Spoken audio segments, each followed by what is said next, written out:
Ahora, antes de entrar en más guías, vamos a pedirle a Dios que bendiga nuestro estudio de hoy. ¿Le parece bien? Oremos. Padre, gracias por tu Espíritu que nos guía ahora. Guíanos a toda verdad mientras estudiamos de tu palabra. Danos a cada uno de nosotros hambre por tu palabra, un deseo de conocerte más por medio de tu palabra y la disciplina para priorizarla en nuestras vidas.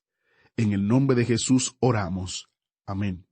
Ahora iniciamos nuestro recorrido bíblico de hoy con la enseñanza del Dr. Magui y la voz de nuestro hermano Samuel Montoya. Estamos considerando las guías o pasos para el entendimiento de las Escrituras, y ya hemos hablado de 2 pasos, y comenzamos a considerar el tercer paso en nuestro programa anterior. El primero fue empezar cada estudio bíblico con oración. El segundo paso es leer la Biblia. Y continuamos hoy considerando el tercer paso que comenzamos en el programa anterior, y que es estudiar la Biblia. Y quisiéramos comenzar hoy desde donde nos detuvimos en nuestro programa anterior. Dijimos que usted posiblemente va a sorprenderse y a escandalizarse cuando escuche lo que vamos a decir en cuanto a la lectura devocional. La verdad, amigo oyente, es que no recomendamos la lectura devocional de ninguna manera, como medio para estudiar la palabra de Dios, porque hemos notado a través de los años que muchas personas que hacen con toda fidelidad lo que llaman la lectura devocional, continúan desconociendo la Biblia. En primer lugar, la lectura devocional se hace por lo regular, a una hora cuando no debiera hacerse. Y sucede como el caso de una familia que tenía la costumbre de hacer el devocional todas las mañanas durante el desayuno. Lamentablemente, el desayuno siempre se servía algo tarde, y los niños tenían tanta prisa en salir para la escuela que ni siquiera se daban cuenta de lo que se leía. El padre, por su parte, tenía que salir para su trabajo, y disponía de solo un determinado número de minutos para terminar su desayuno y salir. Y por lo general seleccionaba una porción pequeña y luego decía, pues como no nos queda mucho tiempo, vamos a leer esta porción que es bien conocida. Y por supuesto el tiempo era corto. Todo tenía que hacerse deprisa. Al terminar la lectura, los 2 niños salían de la mesa como si hubieran sido disparados por una escopeta, y el padre salía casi tan rápido como ellos. La madre era la única que quedaba en la casa con la loza, y quizá ni ella había escuchado lo que se había leído. Por esa razón no es recomendable efectuar la lectura de la Biblia en esa forma. Es muy importante que los miembros de la familia lean la Biblia individualmente y por su propia cuenta. Este es el único método que es verdaderamente provechoso. Creemos que ninguno de nosotros nos reuniríamos en la casa para estudiar matemáticas de esa manera. El padre no juntaría a su familia a la hora del desayuno y tomando el libro de matemáticas diría, bueno, vamos a tener una lectura devocional de matemáticas para luego hablar de la lección que tenían que aprender ese día. Podemos asegurarle, amigo oyente, que ninguno de nosotros aprendería mucho de matemáticas con un estudio de esa naturaleza. Ahora quizá usted diga, bueno, eso es cuando se efectúa la lectura devocional por la mañana, cuando está uno al comienzo del día y tiene tantos apuros. Pero yo hago mi lectura devocional por la noche, después que ya se terminan todos los afanes y los apuros del día. Muy bien, permítanos entonces una pregunta. ¿No es verdad que lee la Escritura precisamente antes de acostarse, cuando ya tiene un pie en la cama, un ojo casi cerrado, y entonces busca una porción de la Escritura y la lee? Y luego se acuesta y hasta se olvida de lo que ha leído. Pues, amigo oyente, cuando se hace un estudio de la Biblia de esa manera y a esas horas de la noche, no se puede aprender mucho. Hay otras personas que se despiertan de noche y tienen dificultad para volver a dormir. Así es que toman la Biblia para leerla y entonces se quedan dormidos. Es decir, que la Biblia les produce sueño. Amigo oyente, no creemos que la Biblia deba ser leída en aquellas horas en esas circunstancias. Creemos que la Biblia debe ser leída cuando pueda dedicársele el tiempo que ella merece. Si no encuentra tiempo, debe entonces apartar el tiempo para leerla. Debe apartar unos 30 minutos, o 1 hora, o lo que sea conveniente. Si es que usted hace las cosas casualmente como muchas personas, pues debe apartar 30 minutos un día. El próximo día tal vez solamente 5 minutos. Al día siguiente 2 o 3 horas. Este es el mejor método de leer la Biblia, como mejor se ajuste a su horario. No vamos a dictar aquí una larga lista de reglas particulares, pero creemos que cada persona en particular debe leer la Biblia por su cuenta. Otro aspecto que es también importante es el animar a los niños a que lean la Biblia. Por supuesto que nos referimos a aquellos niños que ya pueden leer. Es tan satisfactorio cuando los hijos tienen que salir de su hogar para ir a estudiar a otra parte, recibir noticias de ellos y poder darse cuenta de lo que Dios les ha enseñado a través del estudio que ellos constantemente hacen de la palabra de Dios. Por esa razón consideramos muy importante enseñar y animar a los niños a que lean individualmente la Biblia por su propia cuenta. De esa manera, cuando están ausentes del hogar, continuarán con esa provechosa costumbre. Ahora sabemos que esto ha sido una sorpresa y quizá hasta un escándalo para algunas personas que pensaban que la lectura devocional era un buen método para estudiar la Biblia. Bien, si ese es el método que Dios le guía a hacerlo, hágalo así. Pero bien podemos garantizarle, amigo oyente, que usted no será un estudiante inteligente de la Biblia después de 20 años de leerla por el método devocional. No será mucho lo que habrá aprendido. Hay que estudiar la palabra de Dios, y la Biblia es para estudiarla inteligentemente. Recordará usted el caso del eunuco etíope que se narra en el capítulo 8 del libro de los Hechos, quien estaba leyendo las Escrituras y no entendía lo que leía. De modo que Dios envió a Felipe para que se acercara y se juntara al eunuco etíope y le preguntara, ¿entiendes lo que lees? El hombre era honesto, después de todo era tesorero y debía ser honesto. Así que confesó lo que muchos debieran confesar hoy en día. Dijo él, ¿y cómo podré? Me falta alguien que me ayude, no sé de qué habla. ¿Hablaba Isaías de sí mismo o de algún otro? Creemos que debe haber un estudio de la palabra de Dios. De otra manera, no podremos entenderla, no obtendremos el resultado que deseamos. Me agrada profundamente que haya quienes en muchas partes se reúnen en sus hogares para estudiar la Biblia en literalmente centenares de clases. Muchos pastores también han decidido llevar a cabo un estudio que abarca toda la Biblia, así como en este programa, y se han dado cuenta que ha sido una verdadera bendición para ellos. Y lo han empezado en sus iglesias pidiendo a los miembros que estudien la Biblia. Y eso es de suma importancia. Se ha dicho que Juan Wesley era un hombre de un solo libro. Ahora, ¿qué es lo que hacía que Juan Wesley fuera un hombre de un solo libro? Pues el hecho de que él se levantaba todos los días a las 4 y a las 5 de la mañana para leer la Biblia. Se dice que leía la Biblia en 5 idiomas. Bueno, Juan Wesley sí estudiaba la palabra de Dios. Y a usted y a mí nos hace falta estudiar la palabra de Dios. Nos falta extraer de ella su verdadero significado. Y esto nos conduce a la cuarta guía o cuarto paso de importancia para el estudio de las Escrituras. Este cuarto paso es meditar en la Biblia. La meditación es algo que Dios enseñaba a su pueblo. La palabra de Dios debía estar delante de los hijos de Israel todo el tiempo para que meditaran en ella. Escuche con atención lo que dice la Escritura a este respecto. En Deuteronomio, capítulo 6, versículos 6 al 9, se encuentran estas palabras. Y estas palabras que yo te mando hoy estarán sobre tu corazón, y las repetirás a tus hijos, y hablarás de ellas estando en tu casa, y andando por el camino, y al acostarte, y cuando te levantes. Y las atarás como una señal en tu mano, y estarán como frontales entre tus ojos, y las escribirás en los postes de tu casa y en tus puertas. ¿Se fija usted, amigo oyente? La palabra de Dios debía permanecer delante de ellos. Debían escribirla en sus casas, en los postes de sus casas, en los dinteles de sus puertas. Debía ser aquello de lo cual se hablaba al comer y al acostarse de noche. Esta es una declaración admirable, la que el Señor nos ha dado. Les dijo que la escribieran en todas partes para que quedara grabada en sus corazones y vidas. Hoy día ya nos hemos olvidado de esto. Claro que de vez en cuando se puede ver un versículo de la Escritura colgado en alguna parte.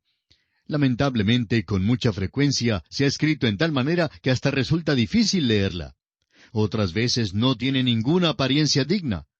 Con frecuencia se puede ver también en plena calle un carro de esos destartalados que lleva pegado un versículo de modo que apenas se puede ver. Luego tenemos los anuncios de las bebidas alcohólicas y de cigarrillos, y es hasta asombroso notar lo digno que lucen. Pasemos simplemente por cualquier avenida principal en una de nuestras grandes ciudades y podremos notar un gran número de vallas anunciadoras que hacen publicidad de bebidas alcohólicas y de cigarrillos. No es entonces de asombrarse que haya tantas personas que beban y que fumen, si es que todo esto está grabado en sus corazones y en sus mentes. Por donde quiera que miran, hay un anuncio allí mismo delante de sus ojos. Toma esta, toma aquella, fuma de este, fuma de aquel. Toma de esta, porque si no tomas de esta, estás chiflado. Y eso es exactamente lo que los anuncios tratan de comunicar. Dan a entender que los inteligentes son los que toman y los que fuman, y aquellos que no tomamos ni fumamos, pues somos una especie rara. Recuerdo que hace muchos años era todo lo contrario. Todo el mundo creía que el borracho era quien estaba algo chiflado. Hoy en día se le considera simplemente enfermo, y él por su parte no cree que es pecador. La meditación de la palabra de Dios, amigo oyente, requiere que la mantengamos constantemente delante de nuestros ojos. Había un señor en la ciudad de Cleburne, en el estado de Texas, en los Estados Unidos, que era propietario de la planta de Coca-Cola en ese lugar. Cierto día recibió a un visitante en su oficina, quien al entrar le dijo, ¿sabe que conté 13 anuncios de Coca-Cola en la plaza? ¿Es necesario anunciar al pueblo 13 veces acerca de la Coca-Cola cuando ya todo el mundo sabe que este producto existe? Entonces el propietario de la planta hizo esta pregunta a su visitante. Dígame, ¿desde cuándo ha visto usted una bolsa de café Arbuckle? Bueno, contestó el visitante, tengo que confesar que desde mi niñez no he visto una bolsa de café Arbuckle. Entonces el propietario de la planta de Coca-Cola dijo, hace años el café Arbuckle se anunciaba tanto como se hace con la Coca-Cola hoy. Y los que producían el café Arbuckle calcularon que ya todo el mundo sabía del café y dejaron entonces de anunciarlo. No le hicieron más propaganda. Por eso resulta que hoy día nadie sabe ni siquiera que existe el café Arbuckle. Un cierto porcentaje del costo de cada botella de Coca-Cola se emplea para hacer propaganda y es hasta sorprendente la cantidad de dinero que se utiliza para esta propaganda. Los que producen jabón creen que es necesario hacer propaganda repetidas veces. ¿Y qué diremos de las compañías tabacaleras? Hacen propaganda a todo costo. Tenemos que admitir que algunos tipos de propaganda caen en lo ridículo. Sin embargo, allí están cumpliendo su objetivo, es decir, mantener el nombre del artículo que se anuncia frente a las personas que escuchan o lo miran. Bueno, Dios declara también que hay que dar prominencia, hay que dar prioridad a su palabra. Si es que vamos a entender la palabra de Dios, tenemos que meditar en la Biblia. Por supuesto, una familia está separada durante el día. La esposa escucha un programa en el hogar, el esposo lo escucha en el trabajo. En la hora de la cena, ambos discuten lo que aprendieron o lo que se enseñó de la Biblia en aquel día. Bueno, esa es la meditación. Es repasar lo que se ha aprendido varias veces. Permítanos ahora una pregunta. ¿En qué piensa usted cuando no tiene una cosa específica en la cual ocupar su mente? Alguien preguntó en cierta ocasión a un hombre, «Cuando no duerme de noche, ¿cuenta cabezas de ovejas?» A lo cual el hombre respondió, «No, pero en cambio, hablo con el pastor». Eso es lo que se requiere del pueblo de Dios. Dios exige que meditemos en Él y en su palabra. ¿Qué significa en realidad meditar en la palabra de Dios? En el Salmo 1, los versículos 1 y 2, hay una declaración muy interesante. Dice así, «Bienaventurado el varón que no anduvo en consejo de malos, ni estuvo en camino de pecadores, ni en silla de escarnecedores se ha sentado, sino que en la ley de Jehová está su delicia, y en su ley medita de día y de noche». Amigo oyente, el meditar es reflexionar, recordar y considerar una y otra vez. La vaca, por ejemplo, reflexiona cuando está rumiando. Usted sabe que la vaca sale de mañana y come su pasto en las horas en que éste está fresco. Luego, cuando sale el sol y hace calor, la vieja vaca se echa bajo un árbol o se para allí mismo en la sombra. Usted la ve rumiando y se pregunta, ¿qué es lo que mastica esa vaca? Pero allí se queda, rumiando por 1 o 2 horas. Bueno, amigo oyente, ella está meditando. Se nos enseña que una vaca tiene un estómago complejo. Por la mañana ella come el pasto algo deprisa y lo acumula en una de las cámaras del estómago. Luego, por la tarde, cuando hace calor, lo cambia de una cámara a otra y en el proceso lo rumia bien de nuevo. Bueno, eso es precisamente lo que necesitamos aprender con respecto a la palabra de Dios. Debemos tomar lo que hemos leído y estudiado y luego meditarlo, reflexionar en ello. Creemos que esta es la ventaja tremenda que un predicador o maestro de la palabra de Dios tiene ante otras personas. Al preparar un mensaje, toma un versículo de la Escritura y pasa horas enteras leyéndolo repetidas veces y comprobando lo que otros han dicho con respecto a este texto, y simplemente lo vuelve a leer. Este proceso es algo maravilloso, amigo oyente, y cada vez que se lleva a cabo, nuevas verdades brotan de aquel pasaje. Hace algunos años el doctor Harry Ironside dijo que había escuchado a un hombre dictar una conferencia sobre el Cantar de los Cantares, y había dado una interpretación bastante desproporcionada que más bien perjudicó a Salomón. La Biblia denuncia claramente que Salomón era lo suficientemente malo, pero no hay necesidad de pintarlo más malo que lo que era en realidad. De todos modos, el doctor Ironside no quedó satisfecho con tal interpretación, y por eso decidió leer el Cantar de los Cantares repetidas veces. En efecto, se arrodillaba rogándole al Señor que le diera entendimiento en cuanto al contenido de ese libro, porque no lo entendía. Lo leyó una y otra vez por varias semanas y meses, y por fin pudo notar que una nueva luz salía de aquel libro. Cuando consideremos el Cantar de los Cantares, utilizaremos precisamente la interpretación que el doctor Ironside ha dado por dos razones. Primero, satisface nuestra mente y nuestro corazón mejor que cualquier otra interpretación.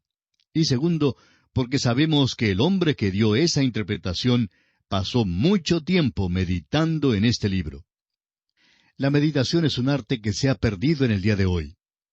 Y una vez más, permítanos decir que 30 minutos después que termina la lectura devocional, ese hombre que va rumbo a su trabajo y la esposa que está barriendo la cocina o lavando los platos, tenemos la impresión de que si uno le preguntara a cualquiera de ellos qué fue lo que leyeron al desayuno, no podrían responderle.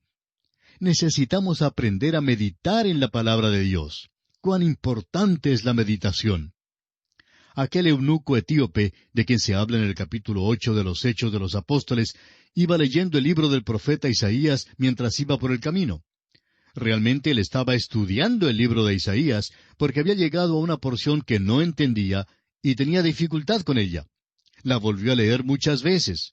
Y entonces llegó este hombre Felipe, a quien guiaba el Espíritu de Dios, y comenzando desde esa escritura, le predicó el Evangelio de Jesucristo. Imagínese, amigo oyente, cuando él llegó a ese pasaje de la Escritura en Isaías, capítulo 53, versículo 6, donde dice, «Todos nosotros nos descarriamos como ovejas, cada cual se apartó por su camino, mas Jehová cargó en él el pecado de todos nosotros».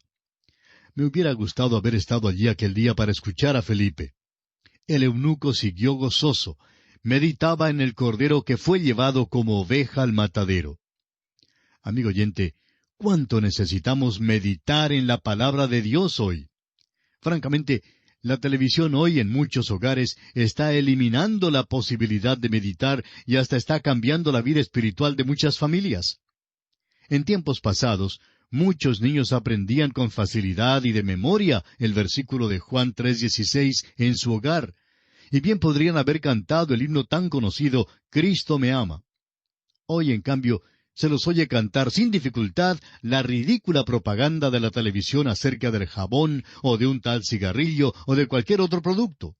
Se han aprendido de memoria la música y las palabras de los anuncios comerciales, pero no pueden cantar «Cristo me ama». Amigo oyente, una de las razones por la cual nuestras iglesias se están volviendo más y más frías y más indiferentes en cuanto a la palabra de Dios es simplemente debido a la falta de meditación en la palabra de Dios. Al recorrer a través de la Biblia esta vez, es necesario aprender a meditar en ella. Muchas personas después de escuchar un mensaje se han puesto a meditar en él y han surgido algunas preguntas e inquietudes con relación a determinado pasaje de las Escrituras. Bueno, tales preguntas e inquietudes indican que las personas están meditando en la palabra de Dios. Y es nuestra esperanza que esto ocurra en nuestro estudio de 5 años. Bien, amigo oyente, nuestro tiempo ha tocado a su fin. Es nuestra oración que el Señor le bendiga ricamente. Y así terminamos por hoy.